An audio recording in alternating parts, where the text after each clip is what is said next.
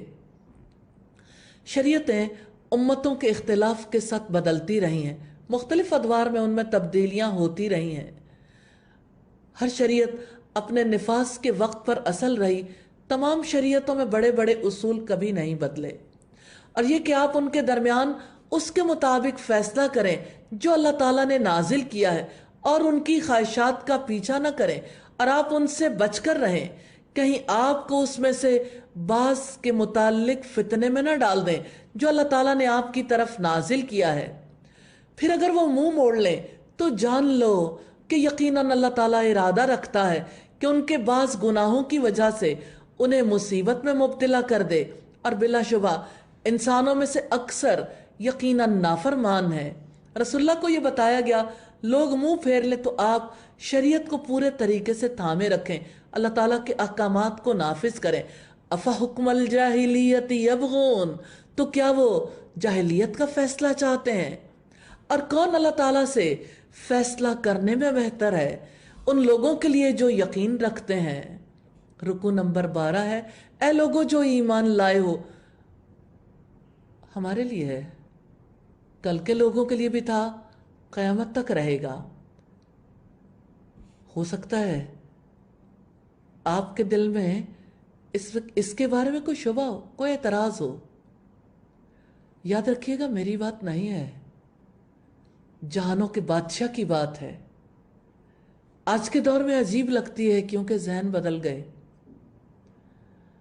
اے لوگوں جو ایمان لائے ہو، لا تتخذوا اليہود والنصارى اولیاء، یہودیوں اور عیسائیوں کو دوست نہ بناؤ، وہ ایک دوسرے کے دوست ہیں، اور تم میں سے جو انہیں دوست بنائے گا تو یقیناً وہ انہی میں سے ہے۔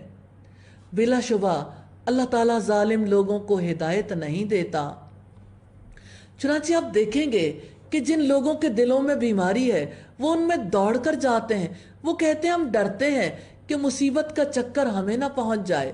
پھر ہو سکتا ہے کہ اللہ تعالیٰ فتح کو لے آئے یا اپنی جناب سے کوئی معاملہ لے آئے، تو وہ ان باتوں پر نادم ہو جو انہوں نے اپنے دلوں میں چھپا رکھی تھیں۔ یہاں مرض سے مراد نفاق کا مرض ہے۔ جس شخص کو دین کو غالب کرنے کے لیے اللہ کے وعدوں پر شک ہو تو یہ شک بیماری ہے، یہ ایمان کی کمزوری کی بیماری ہے۔ اور وہ لوگ جو ایمان لائے کہیں گے کیا یہ وہی لوگ ہیں جنہوں نے اللہ تعالیٰ کے نام کی پکی قسمیں کھائیں کہ بلا شبہ وہ تمہارے ساتھ ہیں؟ ان کے سارے اعمال ضائع ہو گئے، چنانچہ وہ خسارہ اٹھانے والے ہو گئے۔ عمل کے برابر ہونے کا انحصار ایمان اور اخلاص پر ہے۔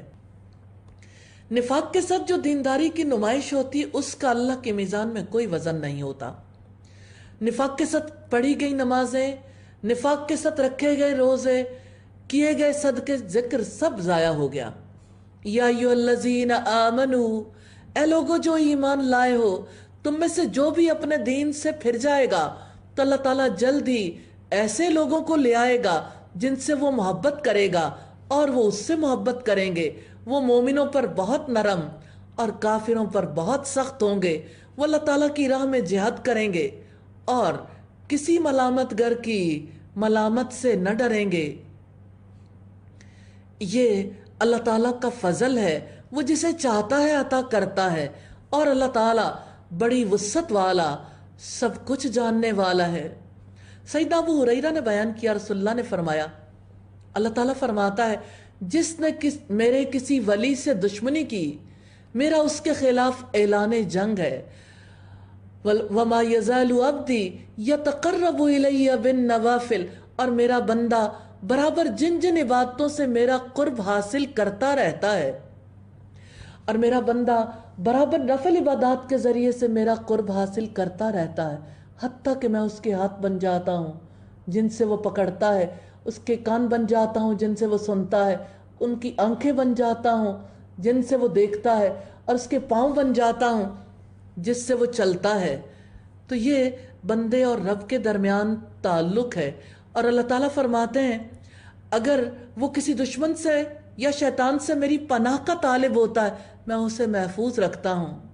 یا اللہ ہم سب کو شیطان کے شر سے بچا لے، اور میں جو کام کرنا چاہتا ہوں اس میں مجھے اتنا تردد نہیں ہوتا جتنا کہ مجھے اپنے مومن بندے کی جان نکالنے میں ہوتا ہے۔ وہ تو موت کو جسمانی تکلیف کی وجہ سے پسند نہیں کرتا، اور مجھ کو اسے تکلیف دینا برا لگتا ہے۔ صحیح بخاری کی 6502 نمبر روایت ہے۔ یقیناً تمہارے دوست اللہ تعالیٰ، اس کا رسول اور ایمان والے ہی ہیں جو نماز قائم کرتے ہیں اور زکوٰۃ ادا کرتے ہیں، اور وہ رکوع کرنے والے ہیں۔ اور جو اللہ تعالیٰ کو اور اس کے رسول کو اور ایمان والوں کو دوست بنائے گا تو یقیناً اللہ تعالیٰ کی جماعت ہی غالب آنے والی ہے۔ رکوع نمبر 13 ہے، اے لوگو جو ایمان لائے ہو، کافروں کو اور ان لوگوں کو جنہیں تم سے پہلے کتاب دی گئی اپنا دوست نہ بناؤ۔ انہوں نے تمہارے دین کو مذاق اور کھیل بنا رکھا ہے، کل بھی بناتے تھے آج بھی۔ اور تم اللہ تعالیٰ سے ڈرو اگر تم مومن ہو۔ اور جب تم نماز کے لیے اذان دیتے ہو تو یہ اسے مذاق اور کھیل بنا لیتے ہیں، یہ اس وجہ سے ہے کہ بلا شبہ وہ ایسے لوگ ہیں جو سمجھتے نہیں۔ کہہ دو کہ اے اہل کتاب، نہیں تم ہم سے انتقام لیتے ہو سوائے اس کے کہ ہم اللہ تعالیٰ پر ایمان لائے، اور اس پر بھی جو ہماری طرف نازل کیا گیا، اور اس پر بھی جو اس سے پہلے نازل کیا گیا، اور بلا شبہ تم میں سے اکثر لوگ نافرمان ہیں۔ اہل کتاب کی مسلمانوں سے ناراضگی اور بگاڑ کا سبب یہ ہے کہ مسلمان اللہ تعالیٰ پر، اس کی کتابوں پر ایمان رکھتے ہیں، اور اہل کتاب ہر دور میں جھٹلاتے رہے۔ صلیبی جنگوں کے بعد اہل کتاب نے تبلیغ کرنے کی بہت کوشش کی، عیسائیت کی تبلیغ انہوں نے کی، پھر مسلمانوں کے اندر یہ بات پھیلا دی کہ اب تو انسانیت نے ترقی کر لی، روشن خیالی کا دور ہے، اب مذہبی جنگوں کا کوئی امکان نہیں۔ مسلمانوں نے بھی دینی کشمکش اور دین کی نئی زندگی کے بارے میں سوچنا چھوڑ دیا، تو اہل کتاب نے مسلمانوں پر جنگیں مسلط کر دیں۔ یا اللہ ہمیں اپنی پناہ میں لے لینا ان تمام خفیہ تدابیر سے اور ان تمام سازشوں سے جو اسلام کے دشمن ہر دور میں کرتے رہے، آج بھی کر رہے ہیں۔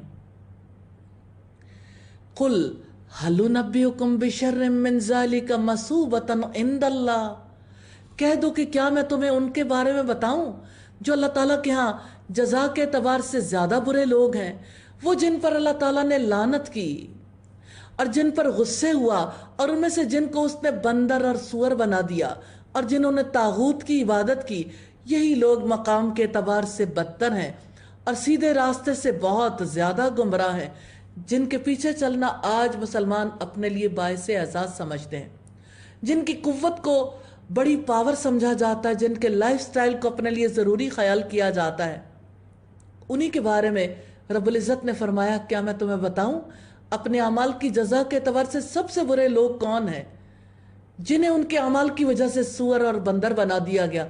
آج اللہ تعالیٰ سے مشکل نہیں ہے، جو کرونا بھیج کے پوری دنیا میں لاک ڈاؤن کروا سکتا ہے، آج پوری دنیا دہشت اور خوف میں مبتلا ہے، کیا وہ دوبارہ صورتیں مسخ نہیں کر سکتا؟ نہ جاؤ اس کے تحمل پر کہ بے ڈھب ہے گرفت اس کی، ڈر اس کی دیر گیری سے کہ سخت ہے انتقام اس کا۔ اور وہ جب آپ کے پاس آتے ہیں تو کہتے ہیں کہ ہم ایمان لائے ہیں، حالانکہ یقیناً وہ کفر کے ساتھ ہی داخل ہوئے تھے اور یقیناً اسی کے ساتھ ہی نکل گئے، اور اللہ تعالیٰ اس کو زیادہ جانتا ہے جو وہ چھپاتے تھے۔ یہودی صبح کو ایمان لا کر شام کو انکار کر کے مسلمانوں میں بے چینی پیدا کرنا چاہتے تھے تاکہ مسلمان قرآن چھوڑ دیں۔ آج یہودی کیا چاہتے ہیں؟ آج بھی تو یہی چاہتے ہیں، مسجد چھوڑ دیں، نماز چھوڑ دیں۔ اور آپ ان میں سے اکثر کو دیکھیں گے کہ وہ گناہ میں اور زیادتی میں اور حرام کھانے میں دوڑ دھوپ کرتے ہیں۔